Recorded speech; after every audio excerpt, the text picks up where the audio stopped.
श्री कृष्ण जी की जय, भगवत गीता।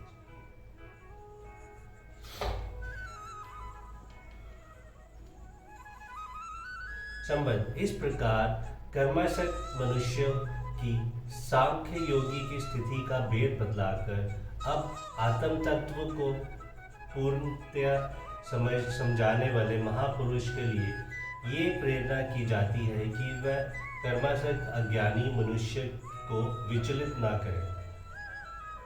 प्रकृति गुण समूढ़ा सज्जन्ते गुण कर्मसु तान कृतसन विदो मनादान कृतसन विचाल्यते। प्रकृति के गुणों से अत्यंत मोहित हुए मनुष्य गुणों में और कर्मों में आज तक रहते हैं। उन पूर्णताएं ना समझने वाले मंद बुद्धि अज्ञानी को पूर्णताएं जानने वाले ज्ञानी विचलित ना करें।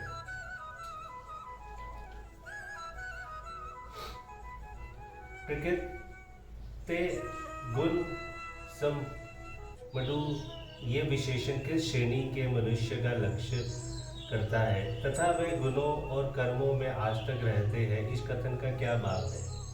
25वें और 26वें श्लोक में जिन कर्मों सख्त अज्ञानियों की बात कही गई है, यह प्रकृति गुण समूढ़ पद उन्हीं इस लोक और परलोक के भोगों की कामना से श्रद्धा और आस्तिक पूर्वक कर्मों में लगे हुए सत्व मिश्रित रजोगुणी सकामी कर्मठ मनुष्यों का लक्ष्य कराने वाला है, क्योंकि परमात्मा की प्राप्ति के लिए साधन करने वाले जो शुद्ध सात्विक मनुष्य है वह प्रकृति के गुणों से मोहित नहीं है, और जो निषेध कर्म करने वाले तामसी मनुष्य है उनकी शास्त्रों में श्रद्धा न रहने के कारण उनका ना तो विहित कर्मों में प्रेम है और ना ही विहित कर्म करते ही है।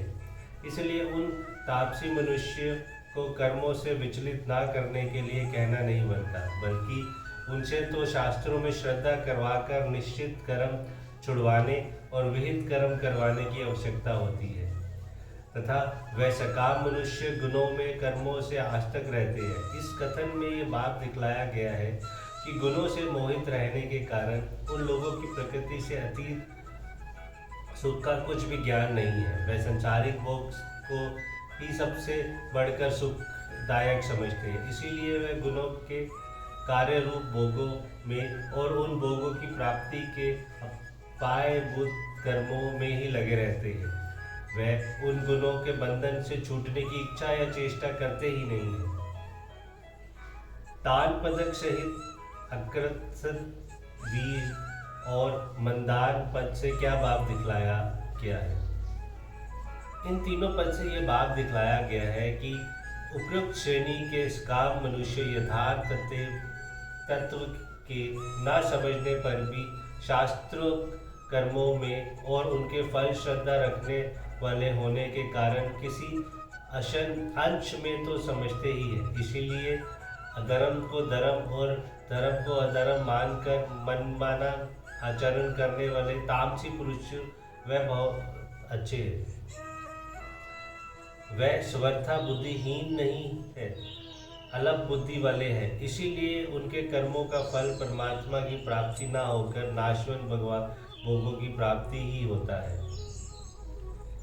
कृतसंवित पद किसका वाचक है और वह उन अज्ञानियों को विचलित ना करे, इस कथन का क्या भाव है।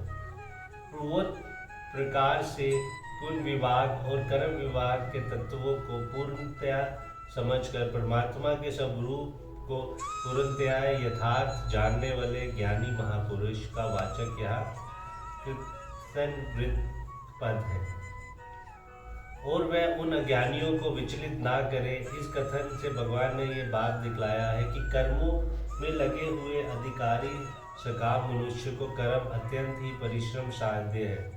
कर्मों में रखा ही क्या है, ये जगत मिथ्या है, कर्म मात्र ही बंधन के हेतु है।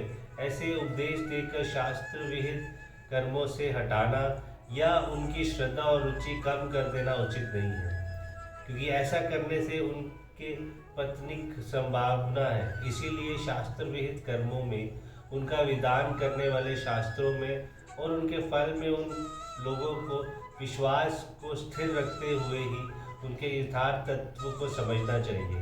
साथ ही उन्हें ममता, आस्तिक और फल इच्छा का त्याग करके श्रद्धा, धैर्य और उत्साहपूर्व सात्विक कर्म या सात्विक त्याग करने की रीति बतलानी चाहिए, जिससे वह अनायास ही उस तत्वों को भली भांति समझ सके। जय श्री कृष्ण।